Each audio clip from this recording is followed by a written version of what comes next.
As coisas estavam mais do que tensas no litoral de Washington.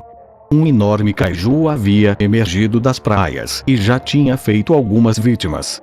Alguns heróis que tentaram intervir naquela situação acabaram vindo a óbito, e as autoridades locais mal conseguiam conter aquela coisa ali. Os guardiões globais já estavam sendo notificados, mas foi quando um vulto surgiu do oceano em uma velocidade absurda e atravessou aquele kaiju como se ele não fosse nada. Os soldados e heróis que ainda estavam ali não conseguiam conter sua surpresa enquanto olhavam para um homem voando nos céus com um traje branco. Aquele era Nolan. Então foi essa coisa que o Issei me mandou enfrentar.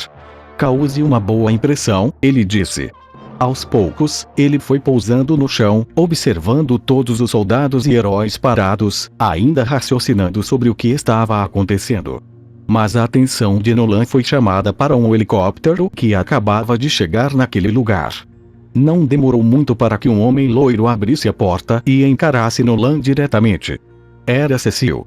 Ele desceu do helicóptero e foi andando até onde Nolan estava. Cecil Steadman, diretor da Agência de Defesa Global. Coordenamos super-heróis para proteger esse planeta. E você é? Nolan olhou para Cecil com seu olhar de sempre. Eu sou de Viltrum. Meu governo me enviou para proteger as pessoas do seu mundo. Cecil levantou uma sobrancelha. Outro Viltrumita, assim como Issei.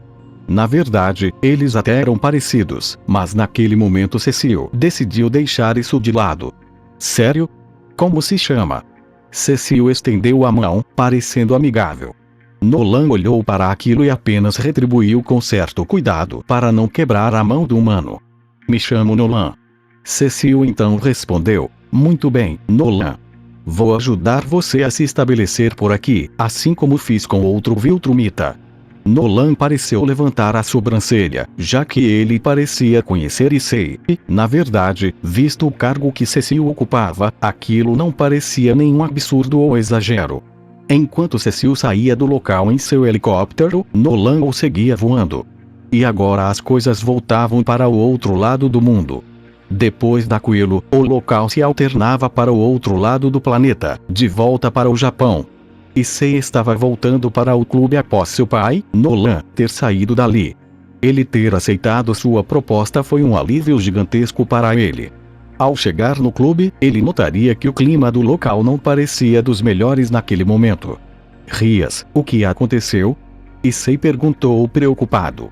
Talvez fosse algo relacionado ao seu pai.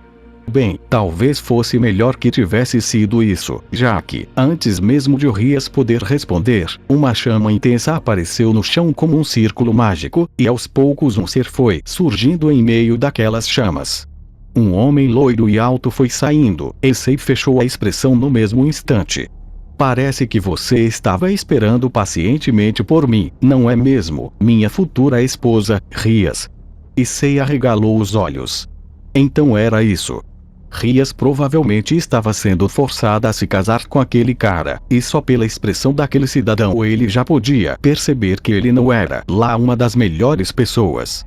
O que você quer aqui? Antes que Rizer sequer respondesse ou Issei continuasse, Rias se colocou na frente de Issei para evitar que problemas acontecessem. O que você quer, Rizer? Eu já disse muito bem que não vou me casar com você. Rizer riu com aquela afirmação de Rias, e o rosto dela ficou pálido quando um círculo mágico azul apareceu no lugar. Era Greifia. Se ela estava ali, significava que representava o próprio Rei Demônio como uma espécie de mediadora em alguma negociação ou reunião política. Rias, antes que você tome alguma decisão ou faça algo de que se arrependa, seu casamento agora deixou de ser uma mera especulação. De modo político, você se casará com Rizer. Eu espero que compreenda e aceite isso para que consigamos evitar maiores complicações. Depois que Greifia terminou de dizer aquilo, todos no clube pareciam aflitos e irritados com aquela decisão, inclusive Issei. Mas tudo saiu do controle quando Rizer, com aquele sorriso confiante no rosto de alguém que já havia ganhado, se aproximou de Rias e tocou nela sem permissão, passando o braço por seu ombro e segurando um dos seios da ruiva. Graifia logo deu alguns passos à frente para ordenar que Rizer se afastasse dela, mas Issei reagiu primeiro, se deslocando e acertando um soco no rosto de Rizer. Não foi com força máxima, mas jogou o demônio para trás. Não toque nela sem permissão, seu fudido degenerado. Garoto, você está louco. Graifia gritou logo depois do ocorrido. Uma risada ecoou, e era Rizer. Ele foi se levantando com a mão, segurando o maxilar e movendo um pouco. Seu maldito pedaço de merda. Alguém tão inferior quanto você acha que tem algum direito de sequer poder encostar em mim? Eu vou acabar com você de tal maneira que nem mesmo os melhores médicos do inferno vão conseguir te recuperar. As chamas de Rizer aumentaram significativamente, e Issei apertava ainda mais os punhos enquanto começava a andar em direção a ele, mas Graifia ficou no meio dos dois. Se vocês querem transformar isso em uma confusão, então por que não resolvem isso em um rating game? Sejam ao menos civilizados. Issei parecia não querer ouvir Graifia, mas Ria segurou seu braço, e o rapaz olhou a ruiva nos olhos. Ela movia a cabeça em sinal de negação, um sinal claro para que ele parasse o que estava fazendo naquele momento. Issei desviou o olhar e parou de se mover, aceitando a ordem de Rias. Isso tirou um suspiro de alívio tanto de Graifia quanto de Rias, mas Rizer ainda continuava a provocar mesmo depois de tudo aquilo. Olha só o bom cachorrinho obedecendo sua dona. Não importa. Meu grupo vai massacrar o seu, Rias. Você sabe muito bem que, no nível atual, sua família não tem a menor chance. Não, Rizer, você não está entendendo. Eu sozinho estou desafiando você e todos os membros do seu grupo em um combate direto. Uma risada insana veio do loiro.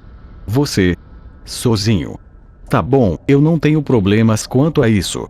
Esse casamento já está mesmo na minha mão. Rias estava com os olhos arregalados, com um evidente medo no rosto. Ela sabia que Issei era forte, mas derrotar toda a família de Rizer de uma vez. Muitos demônios de alto rank teriam dificuldade em fazer algo assim. Em seguida, Graifia encarou Rias. Senhorita Rias, você compactua com isso ou possui alguma objeção? Rias olhou para Graifia e engoliu seco. Mesmo nervosa, decidiu aceitar. Tudo bem, eu aceito. Não terei nenhuma objeção quanto a isso. Graifia confirmou com a cabeça, enquanto Rizer aumentava ainda mais aquele sorriso, movimentando a mão de modo provocativo e se posicionando na área mais aberta da sala.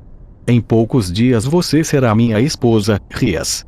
O loiro disse aquilo enquanto aquele círculo mágico surgia novamente ao redor dele, com as chamas aparecendo, e aos poucos Rizer foi desaparecendo do local. Em seguida, Graifia também se retirou para informar ao Rei Demônio sobre o que havia acontecido. Rias então desabou no chão e colocou as duas mãos no rosto. Onde eu estava com a cabeça. Eu sei que você é forte, e sei, mas deveria ser todos nós juntos. Akeno se moveu para consolar Rias, mas antes que ela alcançasse a ruiva, Issei abraçou Rias e falou em seu ouvido. Fique tranquila. Você tem a minha palavra de que eu vou ganhar dele. Não importa em nenhuma circunstância, eu não vou perder. Rias apertou o abraço, e Issei retribuiu, enquanto Akeno encarava aquilo com certo ciúme. Não demorou muito para que Rias se recompusesse, levantando-se do chão. Muito bem. Agora vou começar meu plano de treinamento. Todos ficaremos mais fortes, sem exceção. Mas você, Issei, embora seja poderoso, precisa aprender a controlar melhor sua Sacred Gear. Você mal conseguiu usá-la sem se esgotar completamente, e com um oponente como Rizer, que conhece muito bem os ramos sobrenaturais do mundo, você precisa saber como contornar certos tipos de magia. O primeiro passo para isso é controlar sua Sacred Gear. Issei sorriu. Claro. Eu coloquei você nessa situação complicada, então não recusarei nenhum conselho ou dica sua. Rias o encarou com um rosto satisfeito.